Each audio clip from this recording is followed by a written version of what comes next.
space, I think I let everybody know via email. It's always great to bring a clipboard and a pen to these meetings because there's so much info, you're probably not going to remember it all.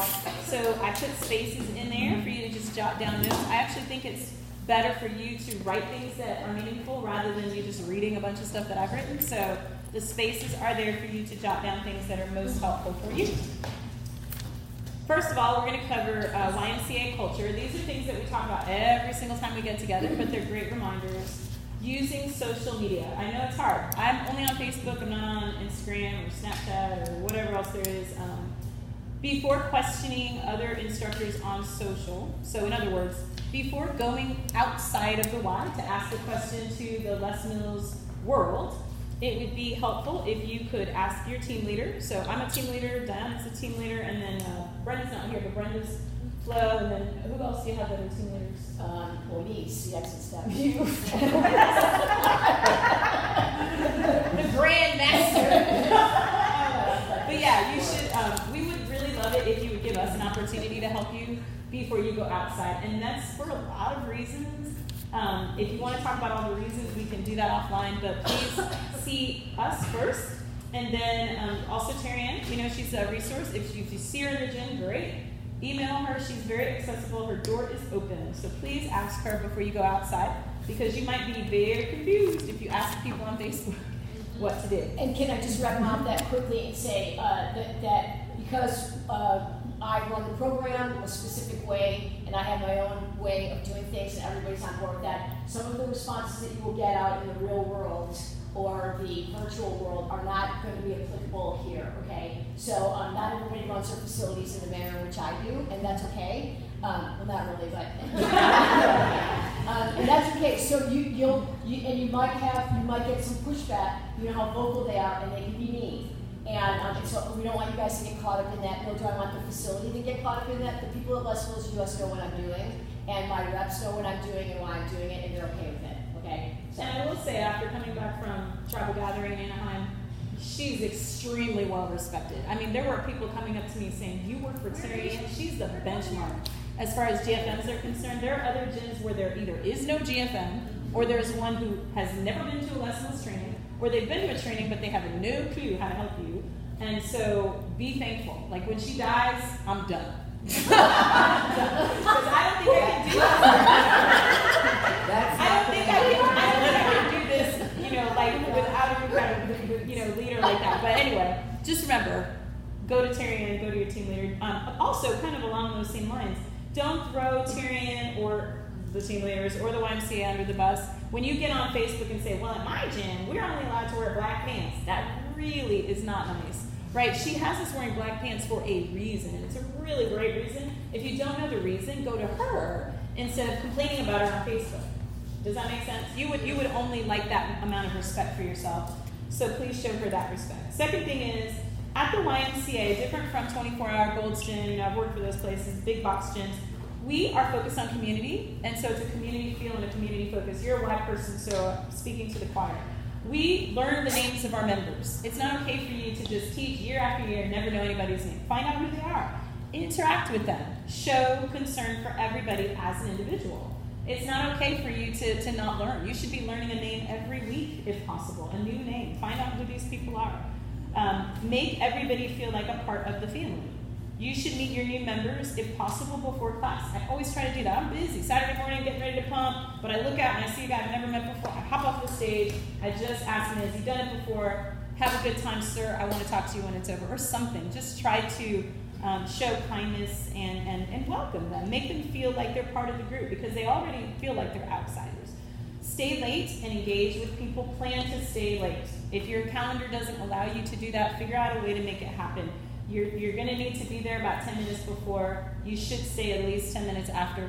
If there's a class right behind you, like what I'll say is, hey, meet me in the hallway. We can't stay in this room because there's another class, but meet me in the hallway. I'm happy to answer your questions. I even have a business card with my email address. Sometimes I'll hand that out. You can do that too. Smile at people.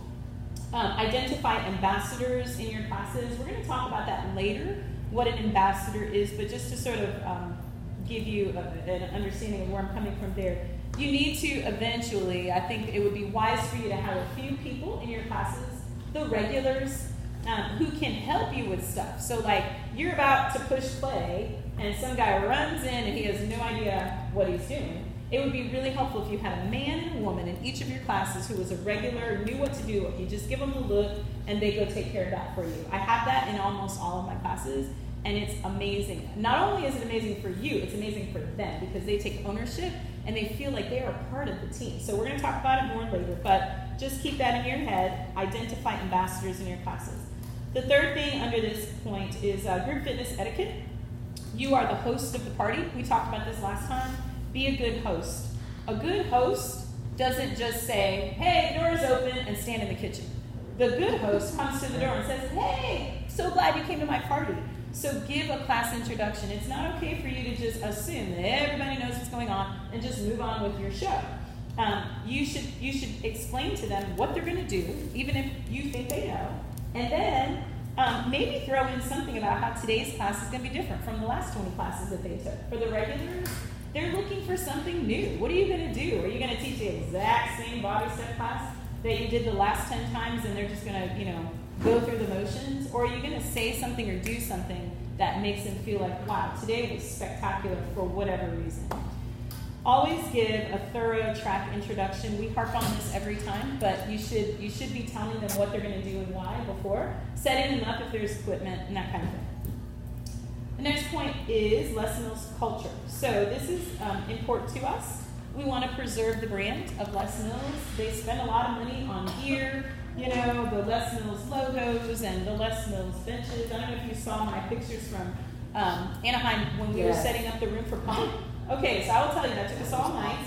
And the people from Chicago in the main office at Les Mills, they said, when you do this, Les Mills has to be right here. When you put the bar down, the Les Mills word must be face up. The plates have to be stacked perfectly, and the Les Mills word has to be horizontally showing. One end of the smart bar facing down, one end facing up. And I was like, oh my goodness. And then when we asked them why does all that matter, all they're going to do is grab it and throw it down. And she said, it's about customer experience. We want Les Mills to be up here, right, in their mind, so that when they step onto that bench, they think, oh wow, this is done in a very polished way. This is superb. And so anything that we do, really, we want to support that vision, that Les Mills wants to be the best in the world. And so we say at the beginning of our class, welcome to Les Mills blank. It's part of your class introduction. Welcome to Les Mills blank. Why? Because we've got CrossFit, we have all these other programs, right? Make sure that they know that Les Mills is different. It's not just RPM, it's Les Mills RPM. So that's one thing. The music is center stage. They spend so much time, whether you hate the music or not, they spend a lot of time with musicians, with athletes, trying to figure out a good blend of choreography and music to really, hey girl, draw people out and help them work out. So please team teach with your music. If you hear a song and you're getting into it, let them get into it too. Try to use enough silence so that they can really enjoy the music. You might hate that song, but I guarantee you somebody in the room loves that song. So let them hear it. Wear the logos as often as you can. YMCA and Les Mills logos. You can do Reebok, like this is a Reebok t-shirt. I don't teach in this shirt, but you can wear Reebok, you can wear YMCA and Les Mills. Tyrion went into great detail about our uniform policy, so you should know what you should be wearing. But as often as you can, wear it. I got a jacket just recently, and I posted, some of you probably saw, it has the Y on the front. And whenever I wear that jacket zipped up, somebody says, oh, do you teach at the Y, or do you work at the Y? And then we have a 30-minute conversation about everything I do. And it's wonderful. So do it. Okay, so just really quickly, what I did was I've got about 15 of these. These are the apparel packets that are in Kim's office. So if this gives every shirt, every price, every color, and everything. So if you guys, I'll hand these around if you guys want to take one. This is the order form that's at the front desk. This is the order form that we've created for our apparel. It's got the information on the front and all the logos that you can get on the back. Okay, so right now there's a lot of confusion at the desk about getting that done, so this is my suggestion to you right now. If you want apparel done, do not go to the front desk, do not stop in the hallway, do not even look at them. Just come back to Kim and I, There's a booklet back there. Let us know that you're coming until we are fixing the system with them and trying to figure that out so that it's going in the right place and people are getting billed accordingly and it's not quite up to par. So I'll hand these around to you so you can just everybody take one. There may not be one for everybody. But you come and get that, and it's all back in the office, and we'll tell you what you can and can't, what the cost is, and we'll make sure that you get your stuff, okay? All right. The next thing under preserve the brand is you have to be open to change and growth.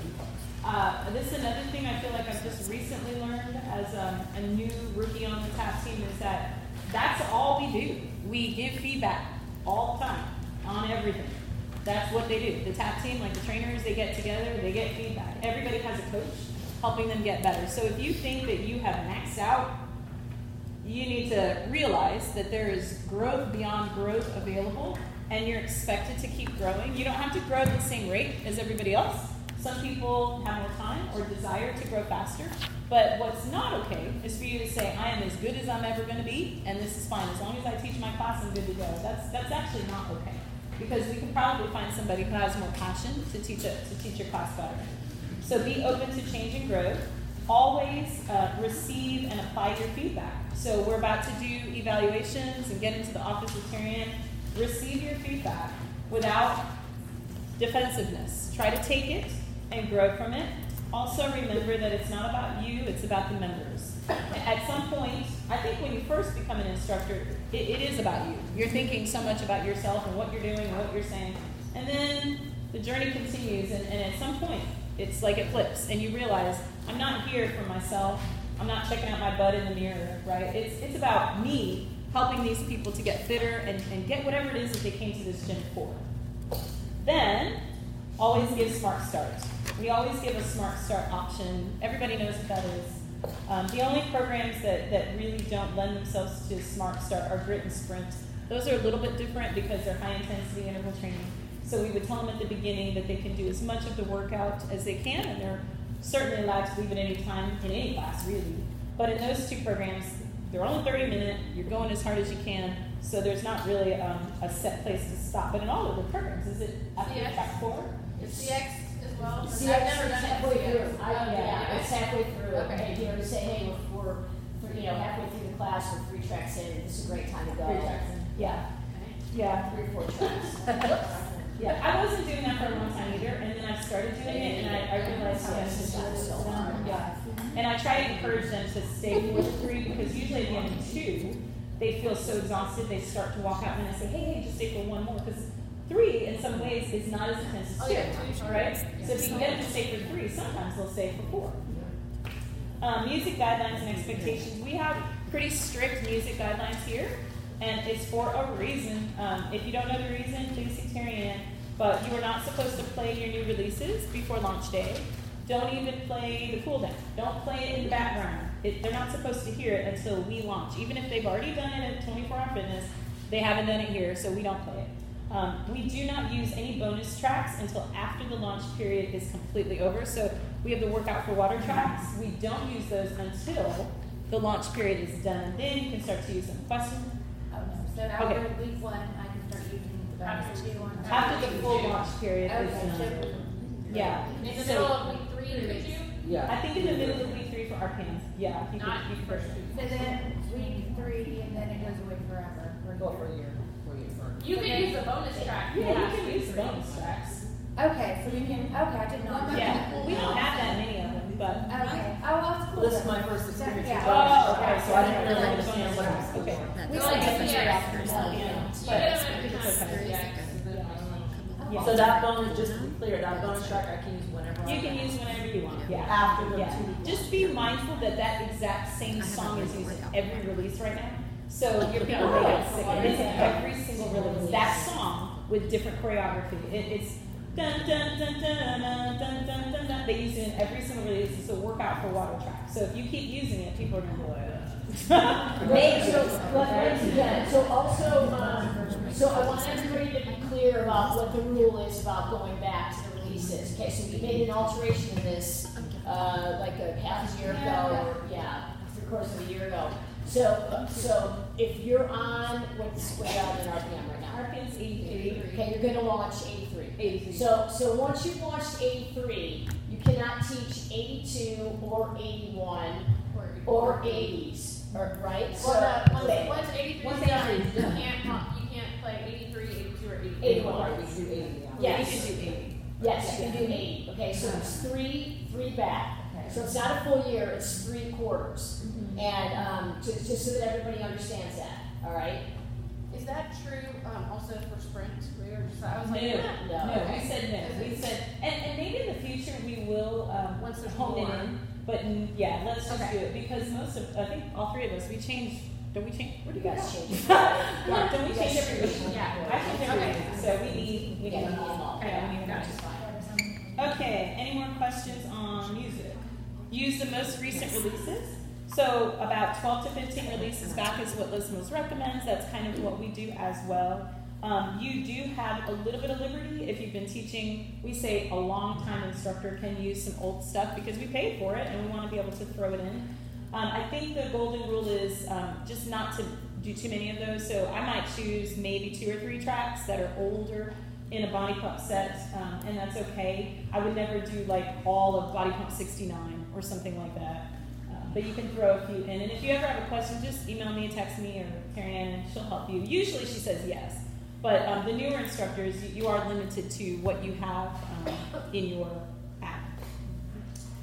We change our track list often. And I was going to say, we got some information from the summit is that, so if, they were talking about limiting the amount of releases that were held in your app. And of course, when that started to happen, I went to Westworld's US and I was like, I want to have a conversation about that. And what they did figure out was that, like, although they own the rights to all of that and the choreography and all that stuff, we have rights to it as well because we've all paid for it. So they cannot take that away from you. You legally have to have access to it. And then and I think Sharon was saying that they're looking at, like, us that have been teaching for 11 years or whatever, pushing in all of the releases that we own into our apps. And so that we can have access to them, mix them into track lists and things like that, which actually is a good thing for us because for those of you that teach at Chasco, the quality of the old releases on the Bluetooth, it stinks. So what they'll do is they'll digitally compress those so that the sound quality will be good because it's coming out of the app. So that's something I think that app, just know that that's a work in progress. And then I also want you guys to know that I am going to have a conversation. We're actively, again, for the 4th time, I went with our sound team and had them rebid the stuff for Hutto. There's a money issue out here, and like we just don't have $16,000 to throw down on the system and then throw another $12,000 down on virtual. So we're trying to figure that all out. But the reason I tell you that is because I know that the systems are failing and we're going to fix them. I don't know what quality we're going to get them to. I don't know what the fix is going to look like until they come back with this last bid.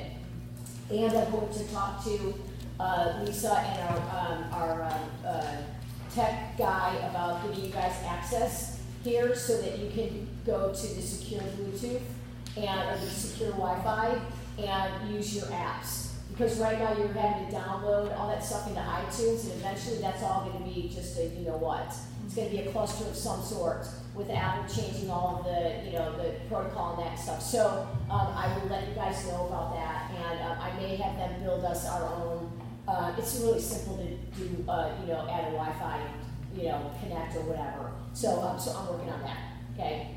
So now you got to download now, but hopefully within the next couple of weeks you won't have to download. You can use the stuff off your app. Because if you try to do that out here, you can't do it. Out here? Because the signal stinks. Yeah. Are you using your app? Yeah. What Wi-Fi are you connecting to? Town Warner? The one out here. Oh. Did I have any trouble with that? No, but public, no. If you download it, it's Yeah, It's it's downloaded. It's Is not. it down? Oh, if you're downloading, No, okay. no, but if it's Yeah. in the app, like I download my releases in the app. Yeah. And I don't have to be online to play them. Yeah, exactly. So if you're doing that, I don't got time for that. If you're doing that, you don't have a problem. But if you're going straight from your app, you need to be connected to the Wi-Fi. You know what I mean? Okay. Yeah. Okay, does everybody have one of these cool color charts? Yes. All right. No? Miss Lee? So this is something we introduced last time. We told you that it was coming, and it's a work in progress, but I think it's at the point where we can actually start using it. So Tyrion and I put this together because we feel like sometimes you just don't really know what you're supposed to be doing, and this is hopefully going to help you. This is not a Les Mills document. It's a document that we made just based on what we have seen and what we understand to be our goals for everybody here and our goals for ourselves. So just take a peek. Right underneath the title, you see it says moving left to right. Acquired skills are expected to be maintained as new skills are added.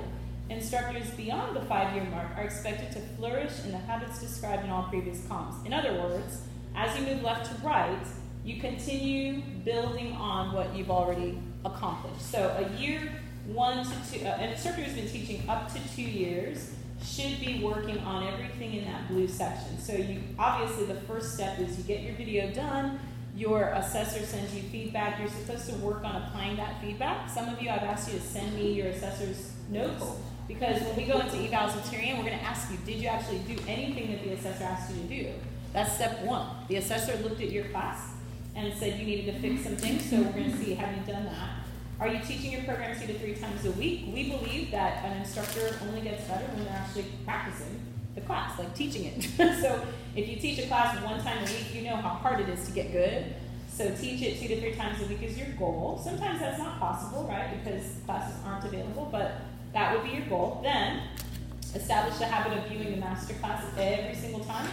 I have a friend who's been teaching Les Mills for 20 years, and she doesn't watch the master classes anymore. And you can tell when you take a class. Then establish the habit of seeking feedback from your team members, your team leader, and your GFM. Develop a system for quickly learning and memorizing choreography. Your first year, that's really what you're trying to do. Learn how to learn fast so that you can get on with things. The goal is for you to be able to teach your class without more than 2 significant errors in choreography. So for RPM stuff, that's like missing a turn of the dial. For body pump, that's like doing a 2 instead of a 3, right? Or forgetting a whole set of something and moving on to something else. Develop a system for creating track lists to maintain integrity while providing variety. That's a little bit, there's a learning curve there. Understanding what tracks to put together and what tracks not to put together. Sometimes you put together a set and you teach and you realize, oh shoot, I probably shouldn't have put those 2 songs together. Well, now you know you won't do that again. Establish a habit of regular mirror work and self-video. Just from a show of hands, how many of you videotape yourself regularly? Not regularly, but Not regularly, but sometimes, okay. Okay, so only about half of us. My first year teaching body pump, I think every single week I was in the mirror. I didn't tape myself necessarily. I did that a little bit, but you need to do both because sometimes you don't catch things in the mirror and you might not be at the proper angle to see things. And I guarantee you, your people in your classes aren't going to tell you you're doing something wrong. They're just going to talk about you behind your back. They're going to say, that instructor doesn't squat right. They're not going to tell you.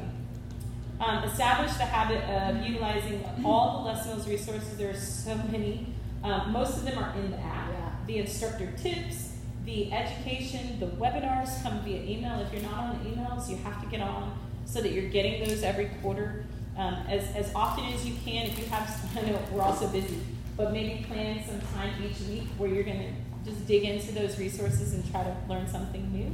And then, Tyrion, you still have the requirement of group fitness cert 1 year in, okay? So you should be done at the end of year 2. I'm sorry, that should actually say coaching competencies by the end of year 2. I'll change that. Clear and effective class introduction. If you've been teaching Les Mills more than 2 years, you should have that nailed every single time. Consistent pre-cueing, that should be there every single time. Every now and then you flub it, right? But I would say 90% of the time or more, you're getting this right. No more than 1 noticeable choreo error per class, consistent layer 1 cues. Some layer 2. We're not expecting a new instructor to get a lot of layer 2 in there, but some, because you need some to pass your initial module. And then at least 1 or 2 layer 3 cues in the last 15 to 30 seconds of a track. You should say something to motivate them. and then praise at the end of every track. I will say this is something we're still working on. Some of you have been teaching more than 2 years and you don't praise at the end of every track. That's really imperative. We're going to talk about it in our evals, but you have to say something. And it would be really nice if you said something different each time instead of good job at the end of every track, good job at the end of every track. Because think about how you would feel. You know that if that instructor says good job 6 times to you, it means nothing, right? So change it up, make it more genuine. A year 2 to 3 instructor, I'm not going to spend our time reading this, but you can look it through. And if you have any questions, please come to your team leader or come to me or come to Terry Ann. A year 5 plus instructor, skip over to the green. So a year 5 plus instructor should at this point be continuously developing all the practices of the first 3 columns. In addition to that, continuing to attend Les Mills events and seeking feedback. At the bottom, you can see what the 5-year plus instructor looks like in class. Coaching from your why and showing enjoyment. If you don't know what that means, that's because you haven't taken advanced training, and when you get there, you'll learn. Consistent and appropriate layer 1, 2, 3 cues throughout every single track. A journey of contrasts in your class. Scripting and execution of external objectives throughout every track. That's advanced training terminology. And then blending the dimensions of connect, educate, and motivate. Again, if you haven't taken advanced training, you probably don't know what any of that means, but that's okay, because advanced training, in my opinion, really shouldn't happen until at least year 4, maybe. So, any additional things you want to say about that, Terry? Just know this, that your journey never ends. So if you guys get to the point in your careers where you're like, I got this, you know what, it might be time for you to move on. Because here's the reality. We have a responsibility to the people in front of us to continue to get them to the next level. And you can't get them to the next level if you're a 5-year instructor and you're teaching at the compulsory items in the first year instructor model. Okay, so it's just really important. And then the other thing too is that getting group fitness certified. That's something that I've pushed all along, and going to events. So we all know that Anaheim is going to be the location for One Live from here to eternity, until IDEA moves their conference, which IDEA will never move their conference. I mean, they may do one in Orlando eventually, but I've been a member of IDEA since 1987, and their first conference that I went to was in Anaheim. So we know that that's where that event's going to be. We know that One Live will be attached to that. You guys should start putting your money away in your cookie jars or whatever, so that you guys can go. Next year, we'd like to go as a team and take a whole group of us. So we went last year to San Diego, and it was amazing. And it's just fun to go with a group, but you guys have to get out. And get out and go to other classes and take classes inside the facilities. I need for you guys, because here's the thing. You get stuck in this, and you get stuck in your little world, in your cave. And then you just start teaching the same way you've been teaching forever. And you might go to somebody's class and go, oh wow, that was so good. Or wow, she really connected with that person, and I actually saw them fix their squat in class. Something like that. It's really, really important. I know you guys have lives, I know you have kids, I know that you're teaching a lot, and I get it. I understand it because I'm in it as well. It's hard to go take another class or get yourself into something else, but listen, this is almost 2020. The digital age is here. If you guys are not on demand, Les Mills Demand, you should get on Les Mills Demand. Because you can take all their other programs and you can keep yourself healthy and free from injury by doing other things on your days off. And make sure you're training outside of your classes. You don't want to get hurt, right? Repetitive. I do yoga and blindfold with my phone. I know, I do blindfold too. It works. So this is, and you guys, we've been in this for a long time, and so this is something that Sean and I just kind of came to it. It's just natural because we have people sitting in every single one of these levels. So it's a journey, but you're never beyond more education and more training and more upskilling, right? Yeah, I think that's good. And if you're past year 5, and you're looking at that first comment saying, oh shoot, I don't even have it, it's okay, right? We're not trying to make you feel badly about yourself. It's like, go back to year 1 and 2, accomplish all that, then move on to year 2 and 3. It's okay if you don't have it all nailed. But this gives you some goals, right? Some things to work towards, so. Yeah, and it gives us the opportunity to onboard staff at various levels, and just for them to understand what our expectation is for them. When they come in as instructors, because we get people that we get instructors from all over the place, and that haven't been given any tools, haven't been evaluated in years. They haven't been talked to. They didn't even know that they were at that club for 5 years. You know what I mean? So this would be a great tool for us. Yeah, for onboarding. All right, next up is the Spirit Award. We talked about this before. I really thought it would be fun if we started having some kind of award just to recognize a person who stands out. And Taryn and I kind of talked about it, and she had this really cool idea, so I'm going to turn it over to her. This is our first ever Spirit Award. I'm super excited because when Sharonda came and suggested this, I thought, wow, that's really great, because we really, we've acknowledged people that have done, good things and everything, but we've never done something like this. And what's funny about the timing on that is that, so I'm doing I'm doing a mentoring program via some board members, and I'm also in a special program called the Charles Avery Program with a bunch of peers that are in my category or up. So, and we were actually, a board member comes and they tell us about their life, their careers, things that are applicable to us, and then we build something or we go do something together. So when one of the sessions that I was in before Sharonda walked in and said this, or right after she said this, was the presenter looked at us and said, you should be awarding your people, you should be acknowledging your staff, and I was like, yes, we're right there, okay? And then we went and did something really cool, and I won't tell you what that was because it has to do with this. So the criteria for this award, we created it to celebrate and acknowledge staff that has gone above and beyond in the following areas: growth as a Y staff, growth in their designated or chosen programs, contributions to the team, willingness to help / volunteerism, creates a positive influence on the team as a whole, embodies the spirit of the Y: honesty, faith, caring, and responsibility. So for those of you guys that don't know that, posters are up all over. Those are the 4 things that are really important to the Y. We are going to give this award out to not only the people in this group, but to everybody on the team.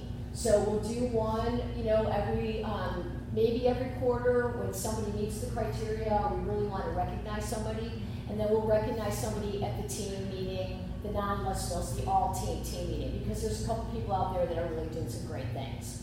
So, drum roll please. So this very first award, the recipient of this award is going to be Katie Standifer.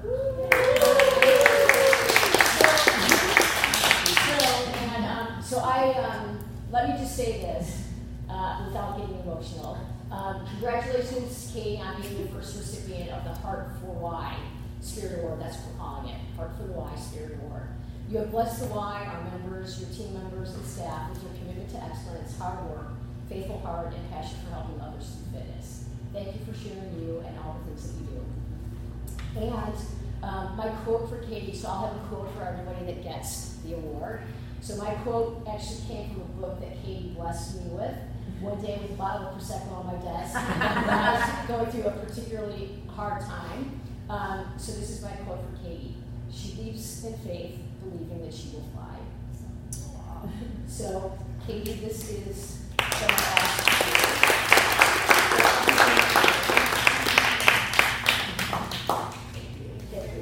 So Katie's done a great job of just doing the work.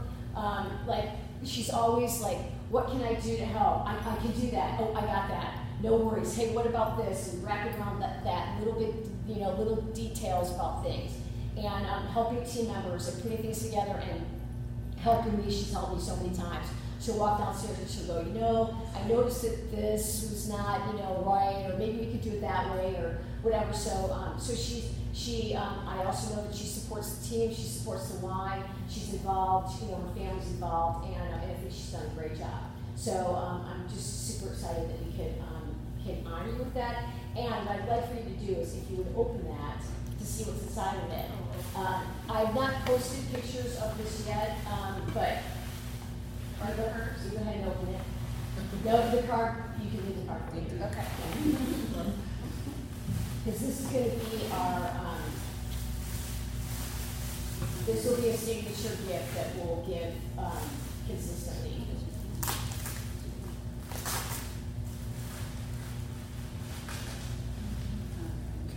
Oh my gosh, I love it.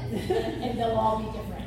So, so those are made by a glass blower up in Salado. And one of the things that we did in this group was they took us and we made our own glass. Oh, wow. So, and I was walking around, and everybody else, they had a couple of things that they could make, and I was walking around the shop, and you know, some of you might probably know this about me, is that I have a thing about hearts. So every tattoo that I have on my body, except for one, they all have hearts, and I mean, I love hearts. My engagement ring was a heart. And I just, you know, fascinated with them, and I think they represent a lot. So I was walking around the shop, and I was like, ooh, look at the hearts. There's a heart, there's a heart, look at all the hearts. And everybody was like, oh, what are you going to make? I'm going to make this glass and that glass and everything. And so I was like, and I was kind of like, I don't really want to make a heart. And Connor looks at me, he goes, want to make a heart? I go, yes, I want to make a heart. He goes, you can make a heart. I was like, can I make a pink heart? And so I actually made my own heart. I did the whole thing. And so when I had an aha moment with Sharonda the other day. I've not put mine up or posted the pictures yet, but so they're all different. They're all, the colors will be different and everything. And so that's where we're going to go with the award. So yes, thank you. All right, well, let's shift now into our upskilling. So if you can turn to the next page, it says, is it live or is it in? All right, so I was going to show you guys an old commercial, but then when I looked at the year, it said it was 1982, and I was like, you know what? That was a really long time ago. But Memorex, so it was this like recorded videotape thing. And the point I was going to try to make is that when we teach live classes, they shouldn't feel like recordings. Your class shouldn't feel like you're teaching to an empty room. You should be interacting with the people that are there. And so everything that we're talking about today, in our upskilling today. Yes. Hang on. Just show everybody that card. So Patricia Belodoff is not in the room, but she hand painted that card. She gave me. There's quite a few of them, and so that is actually from another person that's on the staff. Yeah, they're beautiful. Yeah, sorry. No, that's cool. So we're going to talk about how we can interact better with the people in our classes, and I think this is an area we can all grow in. It's not something that you really master, you just continue improving. There was a great webinar by Bryce, and I don't know if you heard it or if you listened to it, but if you have listened to it, then this is going to be the same information. I just took parts from his webinar. I just want to show of hands how many of you guys are on the webinar series. Oh, yay. Good. Good. So have you already heard it? Have you already heard it? The modification one? Raise your hand if you heard the modification one. I'm not sure which one you're. Oh, okay. Yeah. Okay. Once we get into it, you might remember it. So a couple questions just to ask yourself first. Does your class feel like a recording?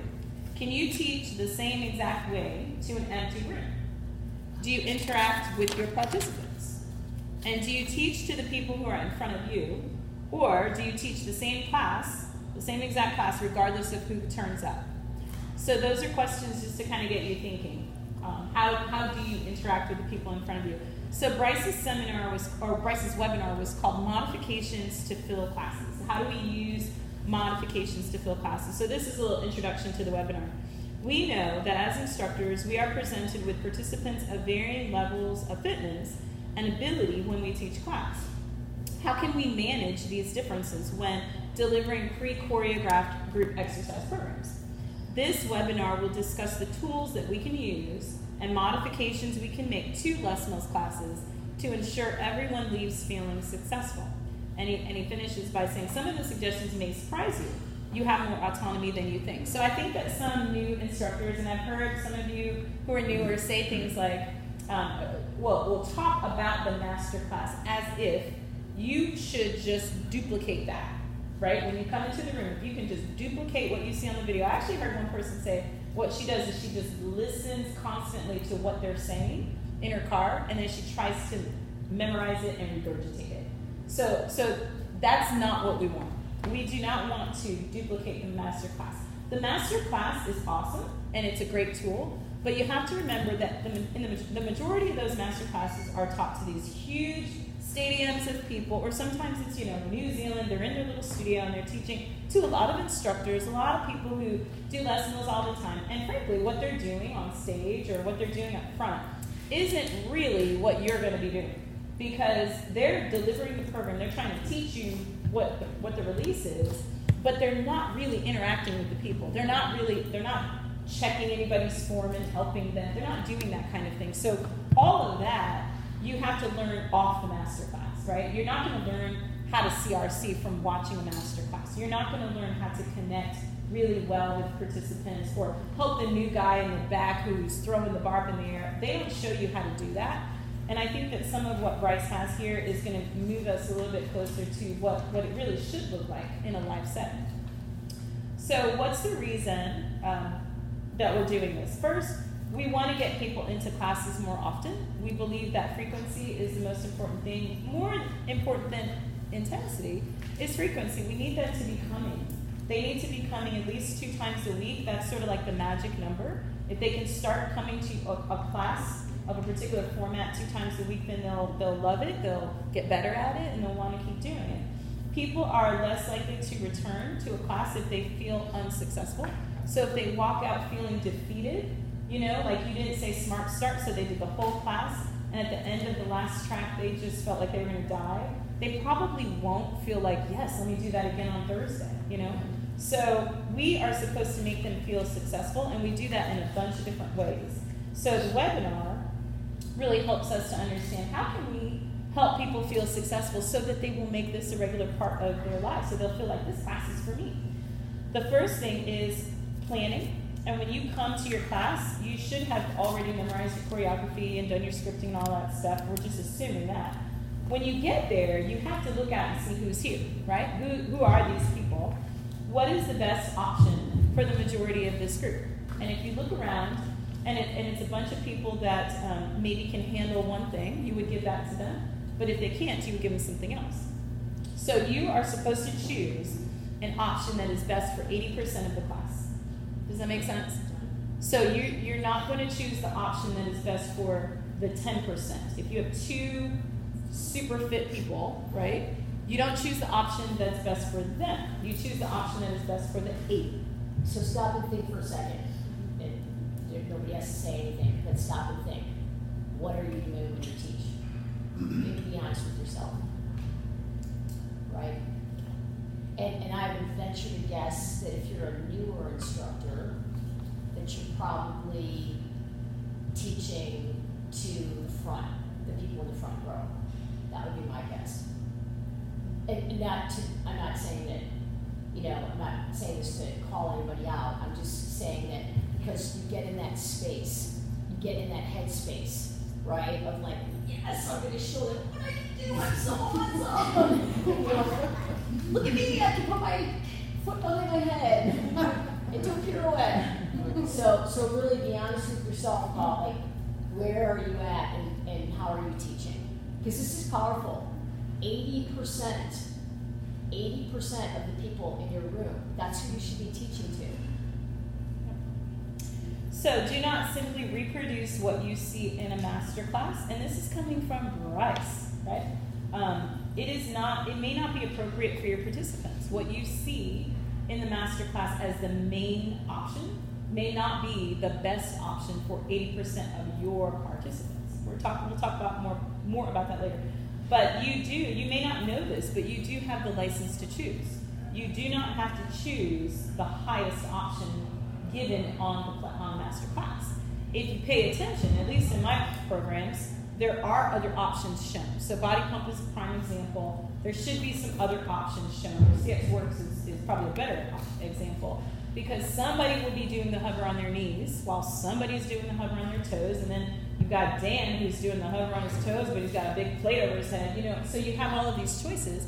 You should look out and see, oh, okay, well, if they can't do a hover on their knees, why am I going to tell them to put a plate in their hands and then stick their leg up in the air? There's no way they're getting there, right? So you are supposed to, at some point, maybe not a new instructor, but at some point, you should be able to take what you've seen in the master class and what's in the notes, and then look at your people and decide what's best for them. You don't have to even ever show the top option. If I have all 70-year-olds in my body pump class, I'm probably not going to do the power press. I'm probably going to do the modification, or I'll do 4 clean and presses in 4 rows. I probably won't do the 8 in a row, because I don't think that 70-year-olds want to do 8 clean and presses really good. They probably can't do them very well. So anyway, you should tailor the workout to the people in front of you. You should deliver the higher and lower options as early in the track as possible, so that those who want more or less can choose. So if I wait until the very end of the song to demonstrate the high option, well, now Jill Verico didn't get a workout, right? I have to say it at the beginning, because her fitness level's up here. So at the beginning, even if I'm on the knees, whenever I have Jill in my CX class, I say out loud, I'm taking the knee option. And I look at her, you go to your toes. It's like we communicate, right? I know her, she knows me, she knows a lot of you, right? So, and sometimes, to be honest with her, she will modify it. I was teaching on the bench, I was doing a hover with the toes on the bench in body pump, where you walk off, on, and Jill started to jump on and off. She did it naturally. I didn't even have to give her that high option. She already knows how to work out. So don't be so concerned about the Jill Vericos. They're gonna do their work. Be more concerned about the guy in the back with 3 big plates on both sides of the bar, and he's throwing it over his head. Be concerned about him. The front row people, they're probably fine. And so, yeah, exactly. They're not probably fine, they are fine. And so what we're starting to do too, I think you're seeing it in this round a little bit more, is that we're starting to even pull the release apart and give you specific directions on what we want you to do in week 1, what we want you to do in week 2, or for a program like STEP, like let's do this and let's coach to that, and let's make sure that we give them this 3rd option as well as the 2 that they've already given us on DVD. So we're going to deconstruct those even more for you, so that you have more tools to help everybody get to the point where you guys can move within layers 1, 2, 3, and 4 really nicely, because you'll have it all on your notes. And so your team leaders will supply you with that and talk about that, and that's by design from all of us. It was interesting because my mentor was sitting in my room with me yesterday. He walked in and I was doing that, or whatever day it was, Friday, and he was like, "What are you doing?" And I told him, and he was like, "Oh, so you get a canned program," he called it a canned program, and then I passed away. He said, "So you get a canned program, but now you're deconstructing the canned program for your staff." He goes, "Huh," and he was like, "Wow." And I said, "Yeah, because if we don't do that, then what you do is you end up teaching the master class, and the master class doesn't work for 8% of the people in your room, or more like 90% of the people in your room, right?" All right, so the goal is to leave the person with the feeling that this class is for them. If they walk out saying, this class is for me, you've been successful, because now they're probably going to come back. They'll put it on their calendar to come back and try it again. If they walk out feeling like that class was way too hard, they probably won't come back. I talked to somebody here at this YMCA branch about a month ago, and she took a class. It wasn't Les Mills. It was freestyle. And she went on and on and on about how hard it was, and she said, I'm not doing that anymore, it's too hard for me. So I don't think that instructor really won, because the person probably walked out saying, oh yeah, that instructor's super, super fit, but I can't take her class. I don't think that's a win. That's right? bad. Yeah. You failed miserably. Do you want to teach an empty room? Yeah, because you're so fit? Yeah. It makes no sense. So now, the second thing that we can use, the second tool that we can use is Smart Start. We talked about that a lot. Not every gym does Smart Start, but we do, because we believe that it is really helpful for new participants. It caters to the new folks. Attendance is key when establishing a new habit. So if somebody wants to start doing something, they want to start being fitter, then attendance is key. And so we want to go for frequency before intensity. We don't want them to come to a class and feel like, oh, I died, I can't take it again for another week. We think it would be better if they come and they leave just when they feel like they push themselves, and the next time they try a little more, they eventually get to the place where they feel like, wow, I can do this whole workout now. It also is a way of giving people control of their own exercise experience. We want to get away from the language of, I want you to, and I need you to. It's not that, right? People want to feel like they have some control, that if they want to stop after track 3, they can do that, and you're not going to make them feel badly about walking out. Or if they want to sit up and take a break instead of pounding out the next race, they should be able to do that. So we want to give them as much control as possible. Smart Start gives them control. They feel like, okay, if I want to stay past track 4, great. If not, I'm free to go and nobody's going to give me a dirty look. It also, a side note, grit and sprint do not require Smart Start, and I said that before, they are for advanced members. Those programs are designed to be high intensity, and so people can modify, but the real way to modify it is just to skip around. You don't say, this is a high intensity workout and I'm going to go only 70%. You're supposed to go big, right, on every block. So what I would say, if I'm looking out and I'm teaching sprint and we're in the last track and I see people are like, they look dizzy, then I say to them, skip the next round. I don't say quit, I say skip the next block. And I've seen people do that, and then they can come in full force on the next one and they can still get a good workout. Let's see. Pause, look, see, respond. So this is a tool that we have in Les Mills. It allows us to respond to things that are happening in real time and make modifications. So if you go back to your instructor development plan, you'll see that in year 2 to 3, we would expect an instructor to start learning how to do CRC. If you can learn how to do that earlier on in your career, great. But if not, definitely by the end of year 3, we would expect somebody to start incorporating CRC. And then past that, year 3 to year 5 is where we want it to advance to pause, look, see, respond. So if you took, I can't remember if it was AIM 2, it was probably AIM 2. That was the first time I was introduced to the idea of pause, look, see, respond. AIMs are gone. So pause, look, see, respond is now part of advanced training. So if you go to advanced training, you'll get it. But it's really simple. I'll just explain it to you. You're teaching whatever you're teaching. You've got your script, blah, blah, blah, blah, blah, blah, blah, blah, blah. Pause. Stop for a moment. Turn the script off for a second. Look at the people.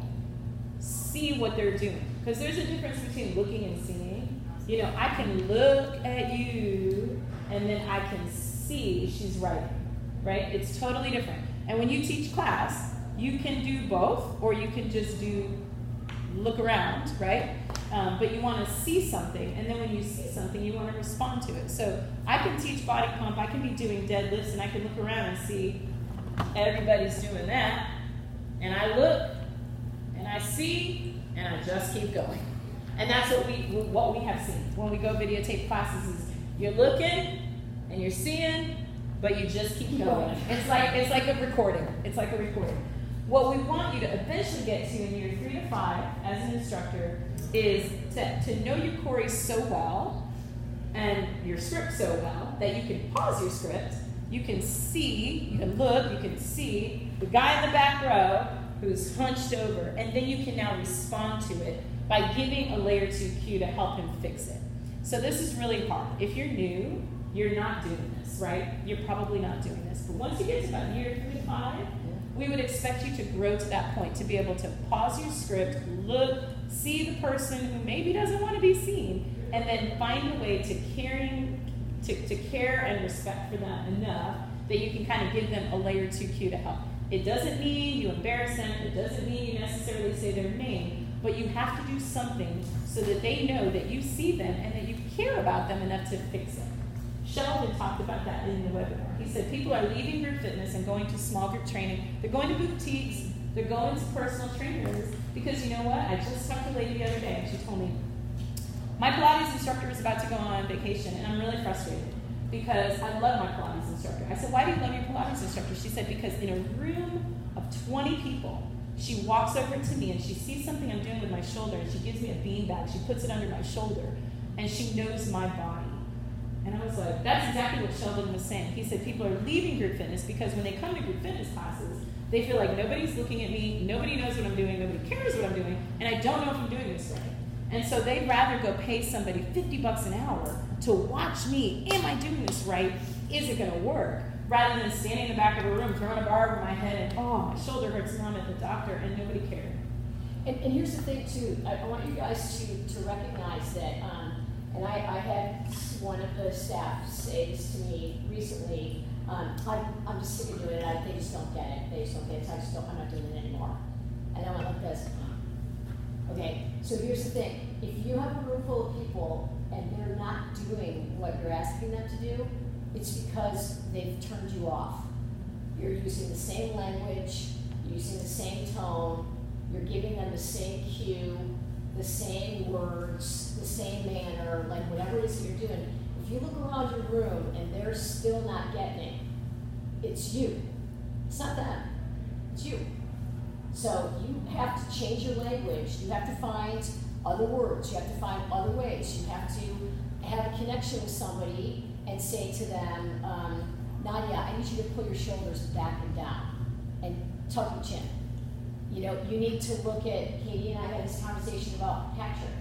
And I was very upset after I rode with him, and we had a long conversation. I said, we have an obligation and a responsibility to him to fix him. And I said, not fixing him in class. So you take that person that you have a relationship with and you walk up to them after class and you say to them, hey, you know what? Do you have a few minutes of time? Because I have a few things, you're ready to go to the next level, and I got a few things I'm going to get you there. You don't say to them, oh, dude, your technique sucks. And Terry, I think she did have a heart attack on that bike. And, you don't say it like that. You do it like, you're going to help them. But if they're not getting there in class and you're walking out frustrated, rolling your eyes, you look at yourself right back in the mirror and roll your eyes at yourself because it's you. So we have to think about that. We have to, and listen, we all get stuck in ruts. We all do it. If you're new or you're a long-time instructor, and sometimes long-time instructors are worse because, we just think, oh, we're good, we got it. But we're not. I love your honesty. Okay. So back to pause, look, see, respond. So this is a difficult thing to do, but this is where we would like to go as you move forward in your journey. So scripting is really great, but when you're with a deconditioned group, you will need to respond to what you see rather than stick to your script. So it's great if you had in your mind that you were going to do X, but if you get there and the people who actually show up for your class are not able, 80% of them can't do that thing, then you have to be able to shift. And that's really, really hard for a new instructor to do, but after a while, you should be able to shift. If many of your participants, for example, in body pump, if you've got a lot of people squatting and their knees are tracking really far forward, what we have seen when we've observed instructors is that, like, let's say there are 3 rounds in the squat track, and you've got track 1, bunch of people doing that, right? The instructor, a new instructor, will go on into round 2 and start talking about something else, like squeeze your glutes all the way to the top or something like that, right? But the problem is they're not even squatting. So you've now moved on to whatever you had in your script, you've moved on, but they didn't get the first step. They didn't get the squat. So what you should do, and this is what we learned in AIM 2, the trainer actually would stop and say, you can't move on because somebody over there isn't doing what you're asking them to do. So don't just layer on some other thing because they're not doing it right. And when you layer on something else, you now introduce a level of a danger probably. You're layering something on and they didn't even master the first thing. So what we want you to eventually be able to do is not just continue on with your script, but stop and try to say it another way so that they get it. And you only move on when the majority of the class has that thing. It's okay if you have to spend the entire track 2 talking about how to squat, right? Because if you don't, then you're going to start talking about things that really aren't applicable to somebody who's not actually performing a squat. So this is a hard concept, right? But this is where we would like you to eventually be able to go. If most of your participants, this is another example from Body Pump, if most of the participants haven't taken a long enough step back for a lunge, why are you talking about driving the front heel into the floor? So I've seen that. I've seen an instructor say, like, everybody's doing this, right? Here's their lunge. And then the instructor starts talking about driving the front heel into the floor. Or a couple of weeks ago, I heard an instructor say, you know, are you breathing? And I'm like, are you breathing? Who cares if they're breathing? They're not even doing the lunge. Like, so get them into the proper position. Don't go on with the plan that you had, because the plan you had does not apply anymore. So this is a hard thing to do, but this is where you want to start modifying your class for the people that are actually there and for what they're doing. So you need to correct their technique with lots of reassurance. So you always want to do it in a caring and respectful way, but we are supposed to help them. We're supposed to help these people get better technique. We want to be encouraging, but we want to provide information that helps them feel more successful. So the goal, again, back to the original goal, we want them to leave feeling like the class is for them. They have to feel like they've executed the moves well or are improving over time. And so sometimes instructors will, I don't know, they might know that I'm the team leader for Body Pump or something, but they'll come up to me and or participants, they'll come up and they'll say, I don't like instructor blank. And then I try to be really positive. Like, why do you not like instructor blank? Tell me what's going on. I don't like instructor blank because she doesn't help me. I've heard that so many times. Have you heard that? She doesn't help me. I come to the class, she says nothing to me. She never tells me if I'm doing it right. Am I doing it right? They just want to know. They don't want you to be nasty to them, but they do want to know, am I doing this right? So, remember, they're coming to get results. They're not here for, they're here for results. They are here for some social, but they come to the gym to get results, and that we're responsible for helping them get those results. And this is how we do it. Well, you said too in the past, they're not here for the so-and-so show. Exactly. And that's right where it gets lost. They're not here. They're not here for the DVD. They're not here for that. It's not. They're not here for you. You're here for them. Right. That's right. So this is easier to do with a group that you've seen for a while. It's not very easy to do with brand new people. You can't really do it when you sub. It's really hard when you sub. So when I sub, I'm basically just teaching the class. You know what I mean? I don't know who you are. And I had a little fun. I subbed over at Fitness Connection last week, Body Pump class. I knew zero of the folks. And so I used some humor, and I said, I don't know you guys. I don't know. Do you like to hold the plate? Do you like to hold the bar? And they started to warm up to me. And by the time I got to like track 5, 6, I was really able to push them because I had a little bit of a rapport at that point. But at the beginning, if you're subbing, you just need to do what you're supposed to do. Just teach the class. And then as they warm up to you, you might be able to help them. So anyway, as you get to know your people, you'll be able to do this really well. The people in the back row are at the highest risk of dropping out of your class and not returning. So give them the most attention. I actually had one of my front row people say, you never help me. And I said, it's because you're not, the most important people are in the back. I said, you know what you're doing. And he was like, well, can you just watch me do the chest track? Yeah, I'll watch you do the chest track. But listen, those people back there, they don't know what they're doing. So the focus, for me, at least, my focus in Body Pump especially is always back row. Because new people, they like to hang out in the back row. They're not going to probably come to the front. So those are the people you're paying attention to. Your front row will be fine. They know what to do, and they will do it even if your focus stays on the newbies. The feeling of competence is very motivating. Acknowledge their progress with meaningful praise. So this is why we ask you to give praise at the end of every track, but not just then. I mean, really, anytime you see somebody doing something good, I've said this before, but I have a party. Like if I see somebody do a clean and press and it's the first time he's ever done it correctly, I just have a party on the stage. And it's a big deal. And he's smiling and I'm smiling and everybody's like, wow, who's that guy that finally did the clean and press right? It's really cool. Tell somebody that his squat looks stronger than last week in RPM. Tell them that, they're on the beat. Tell them they're going faster than you've seen them go before. In the middle of the track, tell someone that her push-up range of motion is much better than the last time you saw her. At the end of a track, tell the group that their timing was great on the pulses today.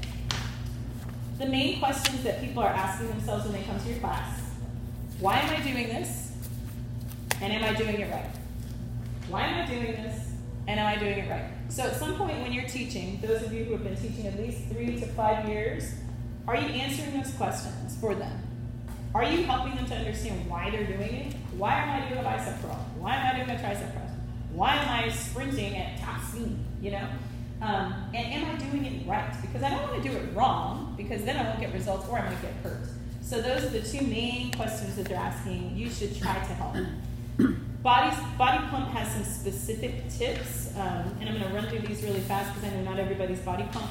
With the warm-up, we normally use the bar for almost the whole track.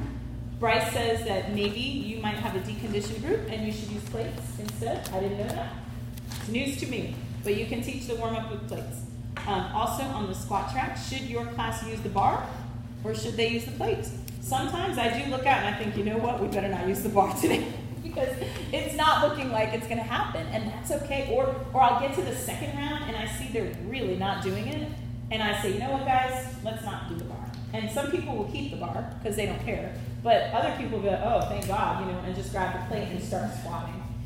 Then remembering that it's not your workout, you should choose the option that's best for them, even if it means sacrificing your own intensity, because remember, you're not going to get a great workout if you don't use the barbell, but it's not your workout, so you can work out later. Range of motion. Not everyone can get to a full squat depth. Allow them to work their way down over a series of classes. So you don't have to call everybody out if they can't get all the way down, right? It might take them a number of weeks to be able to do that. Do not expect people to nail full range of motion right from the start. They won't be able to. Sometimes they won't ever be able to. They won't ever be able to, right? And sometimes it has to do with their body types too. You know, you know, their hips, their mobility, their their strength in their core and their back. You know, I mean, like there's all sorts of things to consider. You know, somebody that's got legs for days, like Elise. You know, when you start to talk about angles in the joints, and it's almost virtually impossible for her because of the length of her femur and the length of her tibia, and like if you're into science and all that kind of stuff, you know, it's impossible. It's physically impossible. So for us to be forcing people into, not being squatting at the knee height, we shouldn't be doing that. We want to tell them what the target is. And some of those people really, they should be there, and they're not because they just have bad form and they're lazy. But there are some people that won't make it. They won't make it. And the smaller you are, the more compact you are, okay, the easier it is for you to get into that position. So there's things to consider about that. I have somebody that works with me say, oh, I can't really do that lunge because of how tall I am. And I was like, that's not true. No, that's not true. That's not true, right? Right, What it's if, not okay. but what if you see the same person in a short stature like yourself, not you ask them all, and they keep doing the same thing over and over again, and I feel intimidated now sometimes, or to actually correct anybody, especially in huddle, because of all the things that we've got, all the bad, But that's the speak to person. the, I call it speak to the director because it goes straight to you.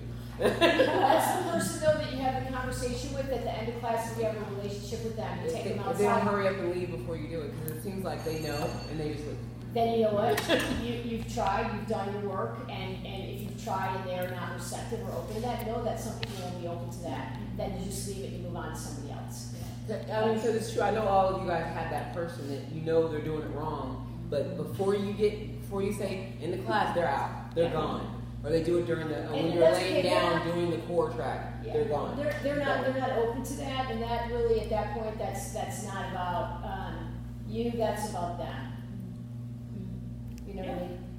You can't make anybody do something they don't want to do. You really can't. You can try. But then they keep coming back and doing it wrong. Well, but here's the thing with that. That's a really good point. They're coming back because they're getting something from being in that room. So maybe it's not that they can squat to the knee line. Maybe it's not that. Maybe it's that it's an hour away from their children or their spouse or whatever, their life or their finances or whatever that is. I mean, but she's coming back. So you have to be okay with that. You've done your work, and if they continue, it's when they don't come back that's when we start to get concerned. When you don't see them return, then you're like, they're injured because they didn't fix their car. Yeah. And sometimes I think what I tend to do is shift more to education. Yeah, Right? Because if somebody is doing something wrong or weird, that's good. I try to give education without focusing on them. But I talk about, look at that alignment and how safe it is, or talk about why you should do it that way, or why I'm doing it this way and the benefit I've received, because they might think, oh, maybe I should shift. They might not. But if you lean toward education, they might be more compelled to try it, because they'll think, maybe even after they go home, they think, wow, she's right, my back does hurt when I do that. Maybe I should try lifting up my chest, who knows? Try education. Well, I'll say too, like, because you and I have had this conversation, because there was a certain person on a video of mine that it was like a complete disaster. The person, but you cannot hit them for every single thing all at one time. No. That is also going to make that person never come back. Right. And matter of fact, I haven't seen that person in a Oh, really no. long time. But I didn't give up on that. I didn't. Oh, but, no. you know, I do 2 per class. Like, I'll correct somebody up to twice per class. After that, That's pretty good. Two times is pretty good. On the third time, they're going to start to feel like, oh, she's picking on me. yeah. And then, there becomes that whole like embarrassment factor. We don't want to do that either. So we got to know where to draw the line. And believe me, you'll know where to draw the line. Because they come out of class. We've had people come out of class. We've dealt with this early on. That they were like, I'm never going back to her class because she calls me out and made me feel like shit. And you're like, So you got to figure it out. Yeah. Okay, let's run through a few more of these. So, That's the transition time. This is a really cool one for those of you who teach body pump. Some of the new releases, we move so quickly from move to move, like dips to push-ups and stuff like that. And what Bryce says is that it might be really hard for people to do that.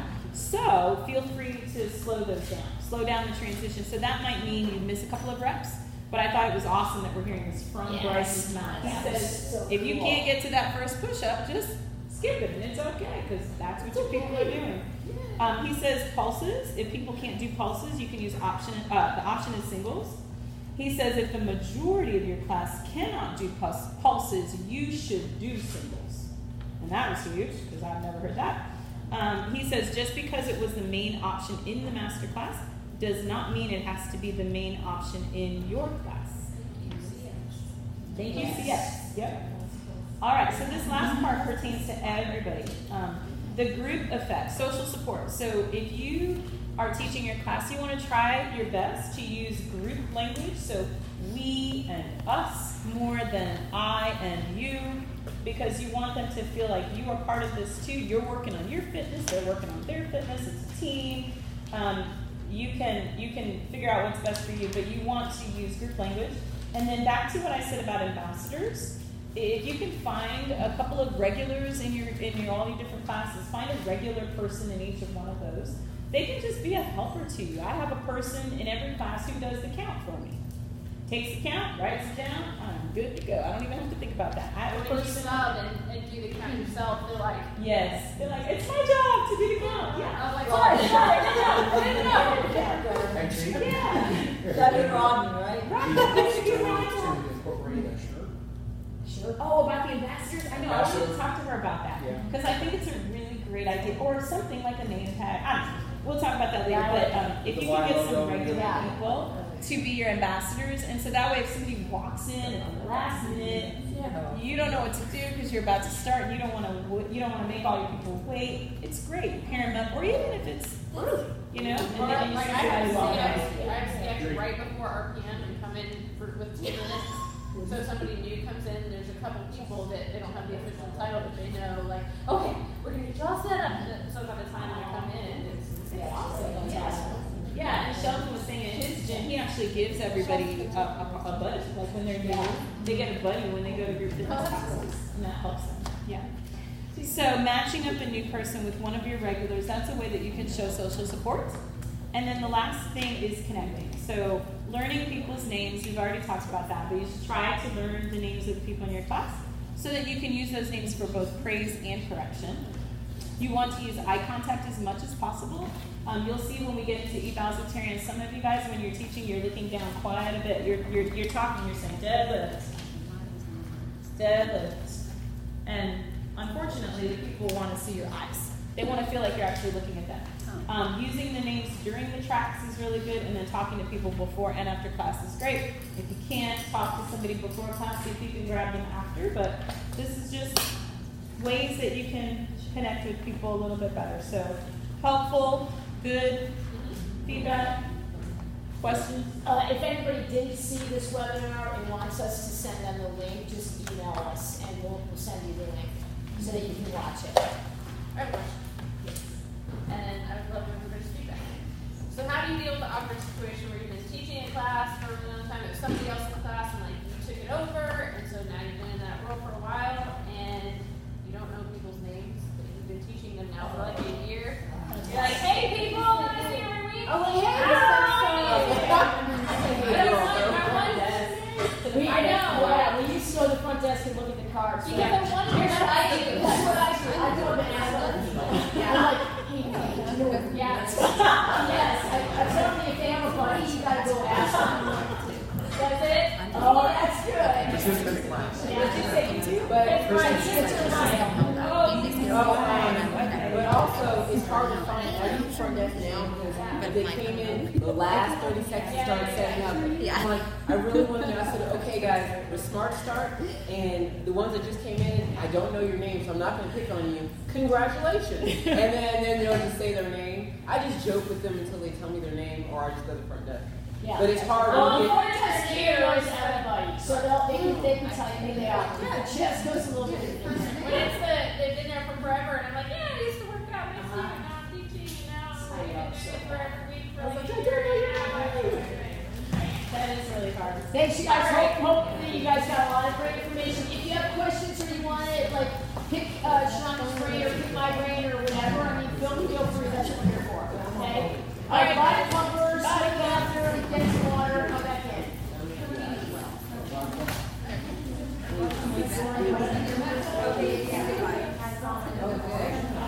Or somebody, hey, let me take a picture of you as my number. Fun little, write your name. Yeah, put your name. Okay. I have a funny story about ATEC. So I used to teach this body pump at 12 o'clock. It was always small. So I was in the local pit. And it was changing, right? I thought, oh, yeah, this is good work.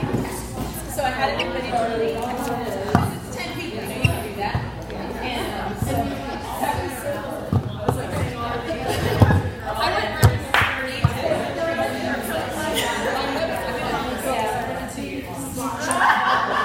she said, I didn't have to argue correct in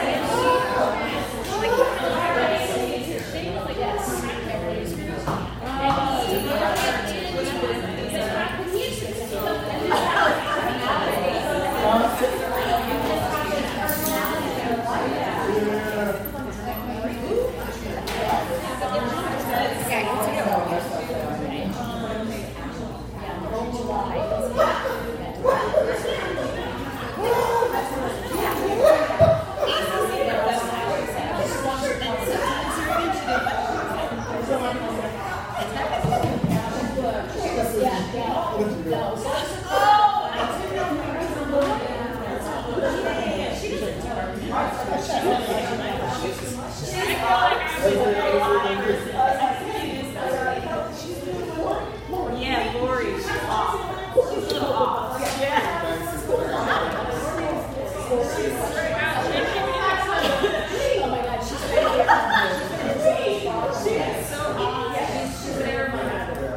sometimes she's really like chatty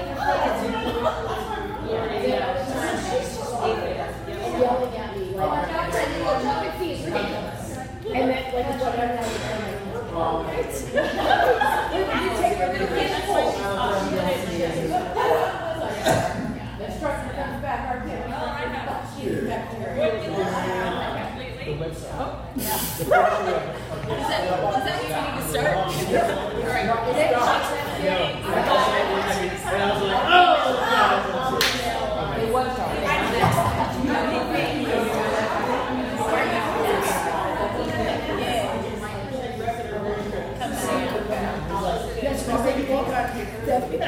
Nice to meet you. Sorry, I just lost my nails.